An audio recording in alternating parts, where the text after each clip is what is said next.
I was taking care of my children one day, and the phone rang, and it was my uncle, Ernie Ripy. And he said, Olivia, we're doing some Christmas bottling down at the distillery, and we are short-handed tomorrow. Do you think that you could come give us a hand? And I said, well, sure. I'll see what I can do. So I got someone to watch my children, and I went out, and it was so much fun. There were people that I grew up with, people that I had known all my life, people that I considered aunts and uncles and cousins that weren't even related to me, but I'd known them my whole life. So it was a whole day of catch-up. Plus, I got to see automated equipment.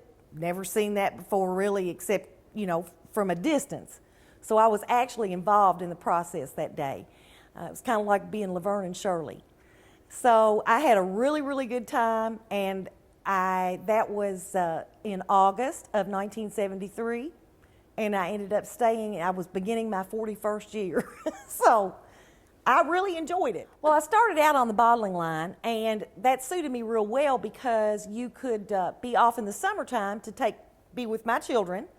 We worked the hours that were wonderful because it was 7 to 3:30, so I didn't really have to have a babysitter after my children started school.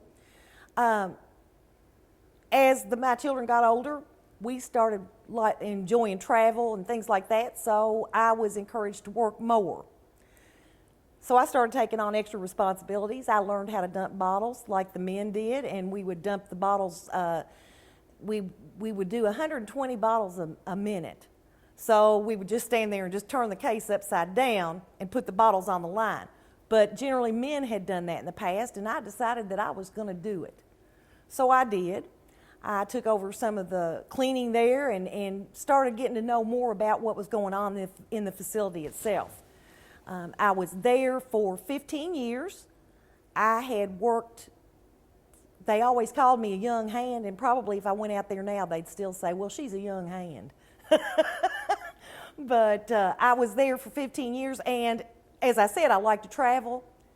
I went to Europe, and I noticed in Europe that I saw Four Roses, and I saw some Jim Beam, but I didn't see wild turkey anywhere. And I came back and I said, we need a visitor center. We need to do something to, make the world know we're here and stuff. So I talked about it a lot, and I would always go up to the people that were in charge. I talked to my uncle about it, and after he retired, I would go to whoever was the plant manager, and I'd say, if you ever want to have a visitor center, I want to run it. I want to work in a visitor center. So we had a suggestion box. I put that in there too. So when they opened the visitor center in 1987, they asked me if I wanted the job, and I said absolutely. They told me that if it didn't work out, they'd put me back on the bottling line, and I went, and it worked out.